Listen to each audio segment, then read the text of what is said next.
Matt and Erin, this day.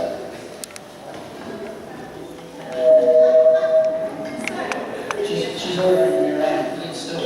Matt and Erin, Mr. and Mrs. Skeen, Erin, who did you speak to today about the weather? Everyone? Well, you did extremely well. Congratulations on the marriage today. It's been wonderful so far. You can a wonderful rest of the year. I'd like to welcome all the guests here on behalf of Erin and Matt this evening, and Caroline and Denise. I know that some of you have travelled from some distance to be here with us tonight. From the States, come from Sweden, come from Canada, come from Australia, maybe one or two others. And I know some people have travelled from further parts of New Zealand to be with us tonight. And I know that you've done that because of your commitment and love for Matt and Erin, and we really do appreciate having you here with us tonight. You know, this wedding has been on the agenda now for a good 12 months, maybe slightly more than that. It's been a long time coming, and it's been interesting to just watch how it's sort of transpired over time. Matt, when I first met him, he came down to the beach and I heard about this young Skeen boy. I'd actually heard about Skeens through my sister's family in Linfield. And all of a sudden, my daughter was going out with one of them. I didn't know a lot about them. And when I first met him, he was an interesting character. He was a bit of a joker. He had all the answers. But he was a nice guy. So I thought, well, we'll give this guy a little time and see how it transpires. What convinced me was when he decided to propose to Erin, he'd been told in no uncertain terms there was only one way that she did this.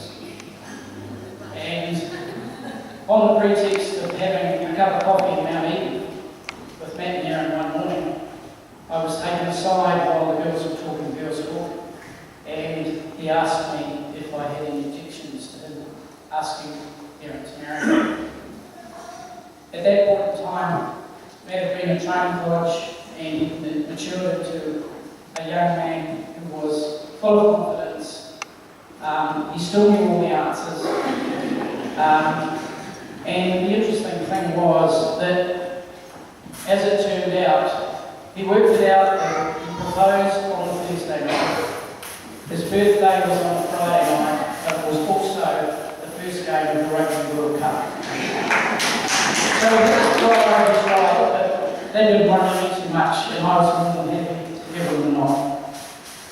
Erin, she's the ultimate organiser. She's loud, she's expressive, and if you do it wrong, you know all about it.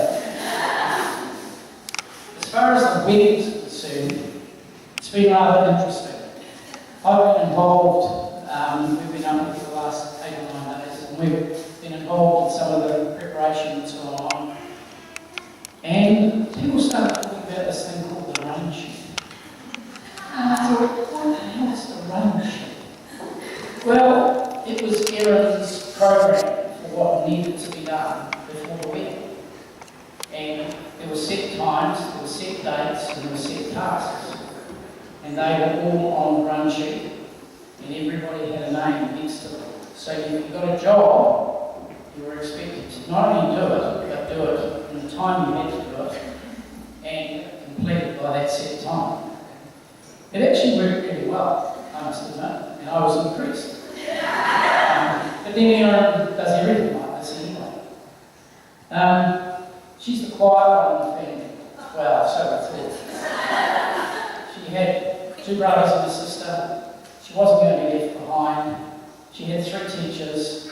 She walked quicker than any of the others. She talked quicker than any of the others. She hasn't stopped talking, and she still carries on. So I think in just surmising, the occasion why we're here today, there's just one little thing I'd like to do before I sign off. I've decided that perhaps I might like to implement my run sheet. And it goes a bit like this. When the cat's got gooey eyes or vomiting, I'm only available during daytime hours.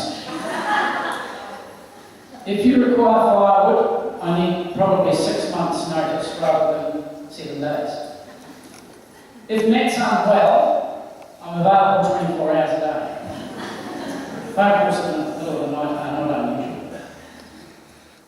Can I suggest that when you have medication that you read the back instructions completely before you pick up the phone and ring me to find out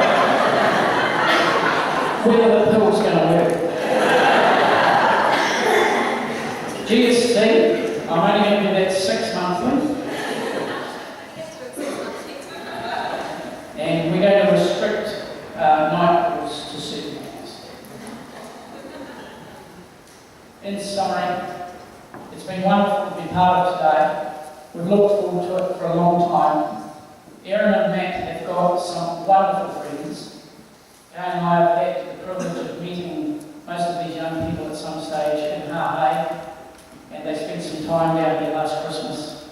They're wonderful people, and I think they can be very proud of the friends that they have and the future that they have to look forward to together. So, to conclude, I would ask you to be upstanding and raise